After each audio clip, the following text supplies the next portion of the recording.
ఇక్కడ ఆర్టీసీ ఏంటంటే అడ్డమినోళ్ళం కాదు, ఇక్కడ మాకు వర్క్షాపులు ఉన్నాయి, ఒక మిషనరీ ఉంది, రెండోది ఆర్టీసీ సుశిక్తులైనటువంటి మెకానిజం ఉంది, మేము కూడా ఎలక్ట్రిక్ బస్సులు తయారు చేసే గొప్ప కెపాసిటీ మాకుంది. ఇవాళ మాకు అటువంటి మన మియాపూర్ కానీ వర్క్షాపు, అట్లాగే ఉప్పల్ వర్క్షాప్లో కానీ అధునాతనమైన మిషనరీ ఉంది. మేము ఉప్పల్ వర్క్షాప్లో నెలకి 100 బస్సులు తీసేటువంటి ఉత్పత్తి మాకు ఇక్కడ ఉంది, మెకానిజం పెడితే. మరి ఇవన్నీ కూడా ఎందుకు కాదంటారు ఆర్టీసీని? మీరు ప్రైవేట్కే ఎందుకు రావాలి ఆ బస్సులు? రెండోది, ఇవాళ మీరు అంటా ఉన్నారు ఒక్కొక్క బస్సుకు 36 లక్షలు సబ్సిడీ ఇస్తూ ఉన్నారు. మీకంటే ముందున్న గవర్నమెంట్ ఉంది కదా, వాళ్ళు జేఎన్ఎన్యూఆర్ బస్సులు తీసుకొచ్చారు కదా, తెచ్చినప్పుడు కేంద్ర ప్రభుత్వం నుంచి వాళ్ళ వాటా వీళ్ళ వాటాలో ఆర్టీసీకే ఇప్పించి నడిపించింది కదా. మరి అది గుర్తు చేసుకోండి. అది కాదనుకున్నప్పుడు దీంట్లో ఆ సబ్సిడీ మాకే ఇప్పియండి అంటున్నాం. ఎందుకంటున్నామంటే మేము బస్సులు తయారు చేస్తాం, మాకు చేసే స్వయం ప్రతిపత్తి ఉండే పర్మిషన్ మాకు ఇవ్వండి, మేము చేస్తాం. ఆ 36 లక్షలు మాకు ఇవ్వండి. ఇవాళ దాదాపు మీరు 3000 వరకు పోయింది, ఇప్పుడు 2000 బస్సులు వస్తున్నాయి, ఇప్పుడే 1900 బస్సులు ఉన్నాయి, అంటే దాదాపుగా 3000 బస్సులు అయితే మీరు తెచ్చింది కదా. మరి 3000 బస్సులు ఇంటూ 36 లక్షలు సబ్సిడీ కార్పొరేట్కి ఇస్తా ఉన్నారు. దానివల్ల మీకేంటి ప్రయోజనం? మీరు వాళ్ళ ద్వారా మాకు ఇప్పిస్తున్నారు కదా. ఆ బస్సులకు మేమేం చేస్తున్నాం? కిరాయి ఇస్తున్నామా లేదా? హైర్ బస్సులే కదా. హైర్ కిరాయి ఇచ్చినప్పుడు మా డిపోలు ఎందుకు వాళ్ళకి దారాదత్తం చేస్తూ ఉన్నారు? మేమెందుకు పవర్ పాయింట్లు పెట్టాలి వాళ్ళకి? మా డిపోలు మేమెందుకు ఇవ్వాలి? మేమెందుకు ఖాళీ చేయాలి? అంటే దీంట్లో అనుమానాలు వస్తాయా రావా? మీరు బాగా ఆలోచించమని నేను గౌరవ ముఖ్యమంత్రి గారిని కోరుతా ఉన్నా. ఇప్పుడు హైదరాబాద్లో ఏం చేశారు?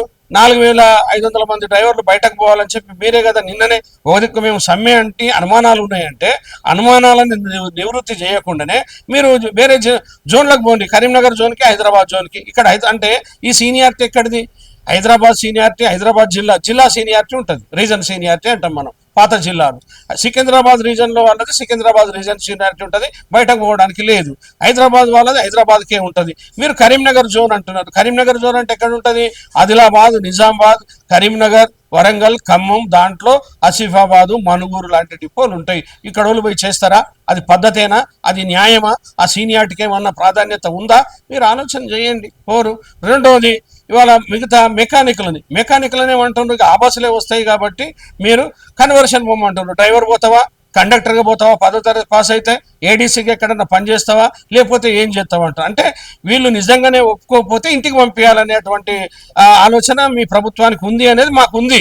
కార్మికులకు కానీ మేధావులకు కానీ వాళ్ళందరికీ కూడా ఈ ప్రభుత్వం మీద ఈ ఆర్టీసీని అన్యాక్రాంతం చేస్తారనే ఒక అనుమానము వాళ్ళకు ఉంది. ఇది ప్రజా రవాణాన్ని చేయాలనుకున్నప్పుడు మీరు అన్ని ప్రభుత్వాలు ఏం చేసినారో చేయండి. వైఎస్ రాజశేఖర రెడ్డి గారు చేయలేదా? అంతకుముందు రోషయ్య గారు చేయలేదా?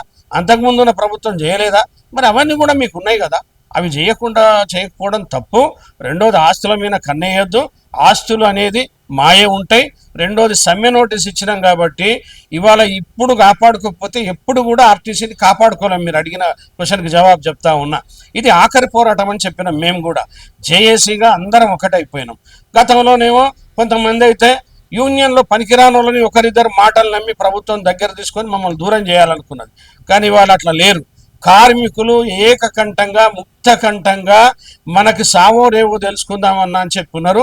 మేము ప్రతి జిల్లా ప్రతి డిపో రోజు తిరుగుతా ఉన్నాం. ఇదేం రహస్యం కాదు. ఈ వీడియోపై మీ అభిప్రాయాన్ని కమెంట్ బాక్స్లో తప్పకుండా తెలియచేయండి. అలాగే ఈ వీడియోని లైక్ చేయండి. మీరు చేసే ఒక్క లైక్ మరిన్ని వీడియోలు చేయడానికి మాకెంతో ప్రోత్సాహాన్నిస్తుంది. సామాన్యుడి కోసం మేమందించే సమాచారం కోసం సమయం టీవీ ఛానల్ని ఇప్పుడే సబ్స్క్రైబ్ చేసుకోండి.